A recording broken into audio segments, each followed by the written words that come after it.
tal? Me encanta estar contigo nuevamente y el día de hoy te traigo un tema súper interesante porque te puede sonar familiar, te puede sonar conocido y ni siquiera sabes que lo sufrías, ¿no? A lo mejor ya tienes 20, 25 años y lo padeciste cuando iniciaste tu menstruación y ni siquiera lo sabías. Bueno, esto se llama la dismenorrea. ¿Qué es la dismenorrea?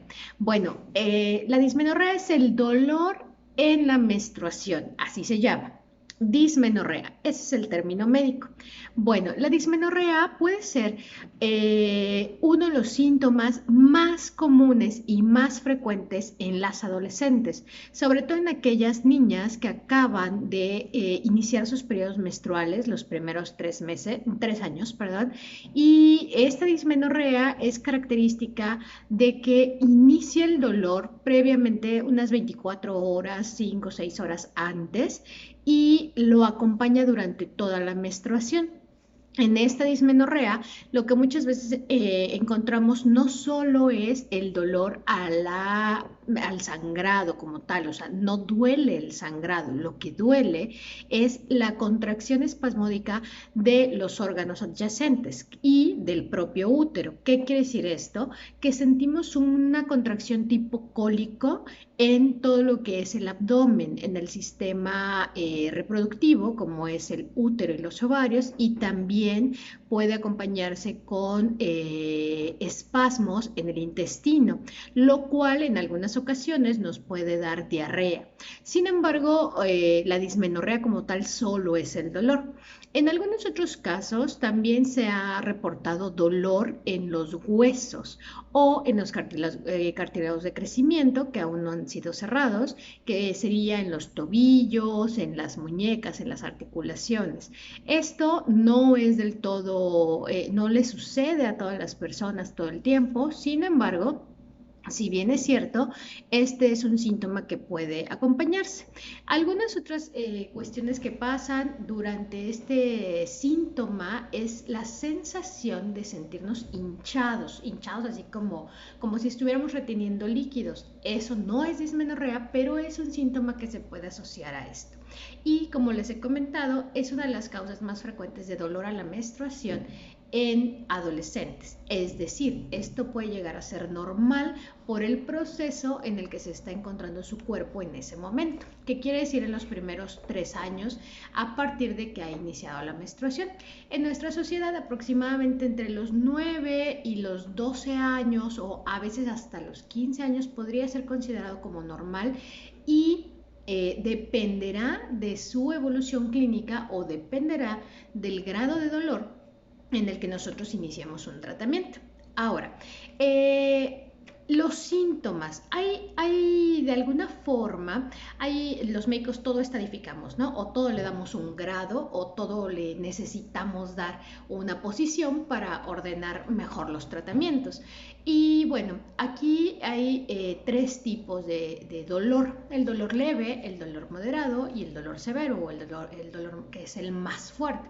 ¿Cómo lo vamos a medir? Bueno, esto es algo en realidad de alguna manera subjetivo, es decir, la paciente nos lo refiere. Sin embargo, también hay parámetros en los que nosotros podemos percibir si es que requiere tratamiento o no. En el dolor leve, la paciente se siente incómoda, sin embargo, no ha dejado de hacer sus actividades. ¿Cuántas mujeres no les sucede que tienen su menstruación y no se pueden ni levantar?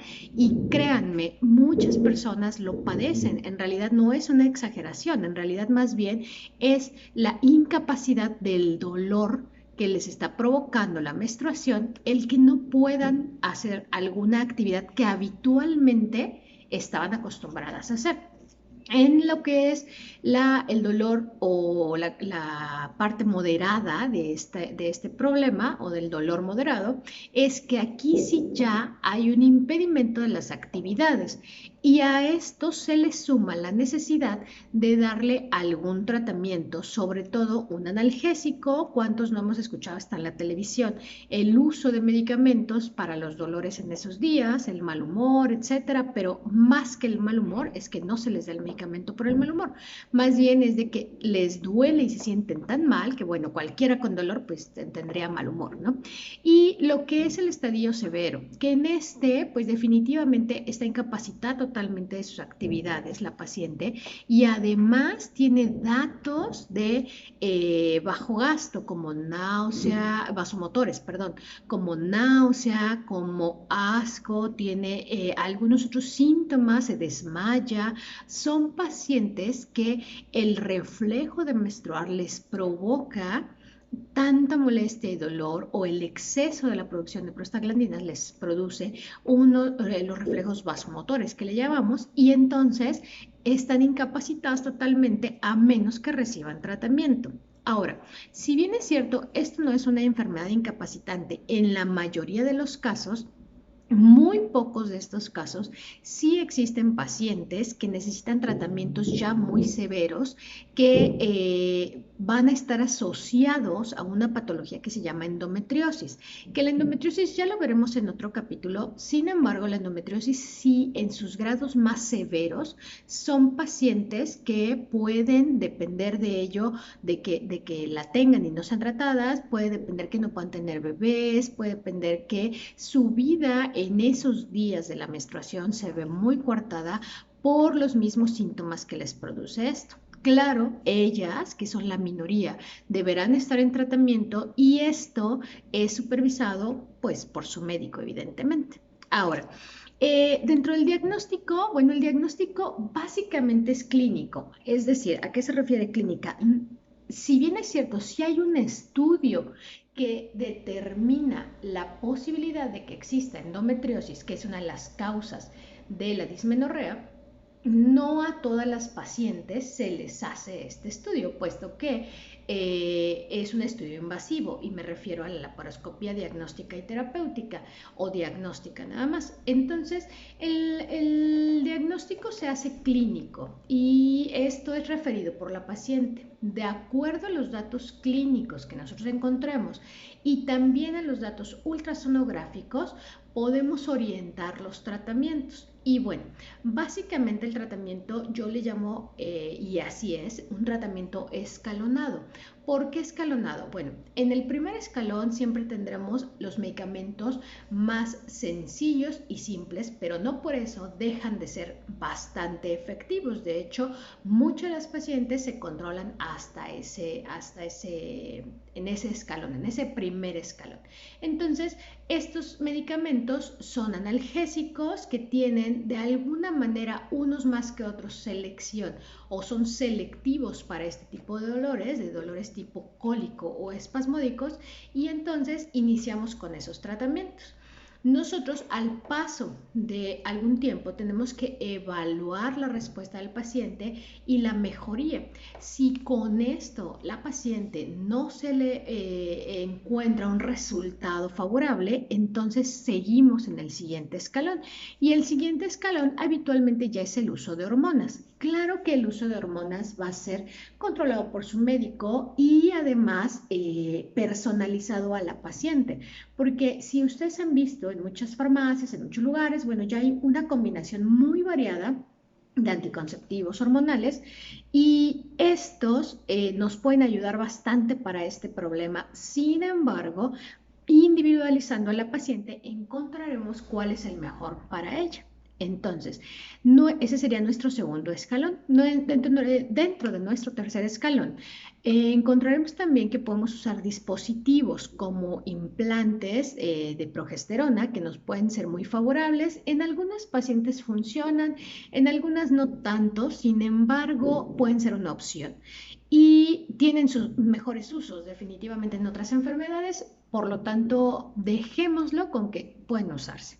Y ya en último de los casos, en ese pequeño grupo de pacientes que les comentaba casi al inicio, de que podemos utilizar medicamentos ya más fuertes o más severos, son medicamentos que bloquean lo que es el eje hipotálamo-hipófisis en su funcionamiento. ¿Qué quiere decir todo esto? Que bueno, son medicamentos ya que van más allá del uso local en el aparato reproductor, sino que interfieren en la conducción cerebral para que se elimine este tipo de dolores. Y bueno, uno de los diagnósticos y tratamientos en el mismo tiempo que hemos visto es el uso de un estudio que se llama laparoscopía. La laparoscopía se realiza para hacer un diagnóstico en casos ya muy severos y en algunas ocasiones puede servir de tratamiento también. Hay varias escuelas que dicen que no nos sirve, hay otras escuelas que apoyan el hecho del uso de la laparoscopía como un tratamiento y bueno, esto se individualiza, pero es importante que sepas que en mínimos de los casos, en la parte muy mínima, afortunadamente, se tiene que llegar a tal grado, puesto que el problema cada mes sí es incapacitante y coarta la vida de las pacientes. Entonces, es muy importante que tengas esta información y te decía al inicio que a lo mejor tú lo padeciste y no lo sabías porque al inicio, en la adolescencia, puede ser incluso tan normal que esto suceda, que haya dolor, que después el sistema hormonal se va regularizando y deja de ser un problema ya para la mujer. El mito urbano casi siempre dice que una vez que te embarazas se olvida todo esto y todo se regulariza.